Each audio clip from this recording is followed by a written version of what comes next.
এটা হবে প্লেন আর এটা হবে ডিজাইন, দুইটা প্লেট হবে। যে কোনো সবজি কাটবেন, সবজিকে এইভাবে ধরে এইভাবে কাট করবেন। ভেন্ডি কাটবেন, পটল কাটবেন, করলা কাটবেন, টমাটার কাটবেন, সব এক মাপে কাটিং হবে। এইভাবে বেগুন কাটবেন, এভাবে পাতলা পাতলা করে বেগুন স্লাইস করবেন। রমজান মাস আর কষ্ট হবে না। এইভাবে পাত্তা ভাজি কাটবেন, তাহলে সবজিকে এইভাবে ধরে এইভাবে লম্বা লম্বা করে এক মাপে কাটিং করবেন। এইভাবে পাত্তা ভাজি হবে। এইভাবে প্লেন করে কাটবেন, এইভাবে প্লেন চিপস করবেন ঘরে বসেই বাবুর জন্য। এইভাবে পাতলা পাতলা করে পেকেটওয়ালা চিপস হবে। এটাকে সাইড চেঞ্জ, এটাকে এইভাবে ধরে ফার্স্ট টাইম সোজা একটা দাগ আসবে। এই দাগটাকে একটু বাঁকা করবেন, আবার সোজা করবেন। একবার সোজা করে একবার বাঁকা করে, সোজা বাঁকা যতবার নেট জালি ততবার সোজা বাঁকা করবেন না।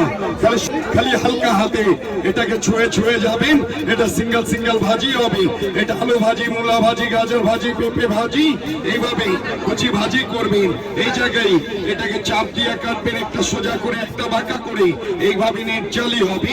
এইভাবে সবকিছুতে নেট জালি করে কাটবেন। সবচেয়ে মুশকিল আইটেম কাটবেন, কাটতে গেলে কান্নাকাটি শুরু করে আর কান্নাকাটি করা লাগবে না। এইভাবে টাচ করবেন, এই সাইডে কাজ করবেন। চোখ জ্বলবে না, হাত কাটবে না। যে কোনো সবজিকে কাটবেন, এটাকে এইভাবে ধরে এটাকে সেন্টারে বসাবেন।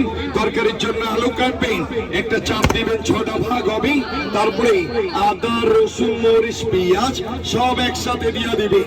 এইভাবে সব একসাথে দিয়ে এখন ডাব্বা ক্লোজ। এক হাতে ধরবেন আর এক হাতে ছেড়ে ছেড়ে চাপ দিবেন। এটা পেঁয়াজ, আদা, রসুন, মরিচ, ধনিয়া, পুদিনা, পালা, বাতু, হাসরা, হাব্বা, তাল, সুপ, নগিনা, তুনতুনাইয়া, কুচকুচাইয়া, কিমা কিমা, বাড়ি এইভাবে সবকিছু কুচি কিমা করে কাটবেন। মরিচ কাটতার হাত চালা পোড়া করবে না, পেঁয়াজ কাটতার কান্নাকাটি করা লাগবে না। এইভাবে সবকিছু কুচি, একটা, দুইটা, তিনটা, চারটা, পাঁচটা এইভাবে কাট করবেন। এইভাবে লাইনটাকে সমান করে নিবেন। এইভাবে লাইন সমান হবে।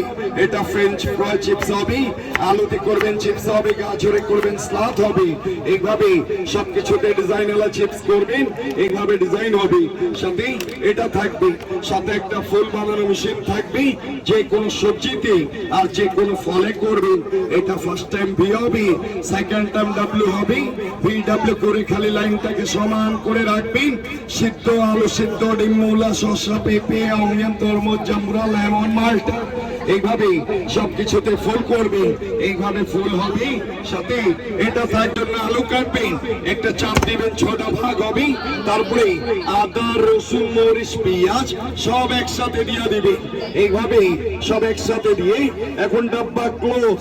এক হাতে ধরবেন আর এক হাতে ছেড়ে ছেড়ে চাপ দিবেন। এটা পেঁয়াজ, আদা, রসুন, মরিচ সবকিছু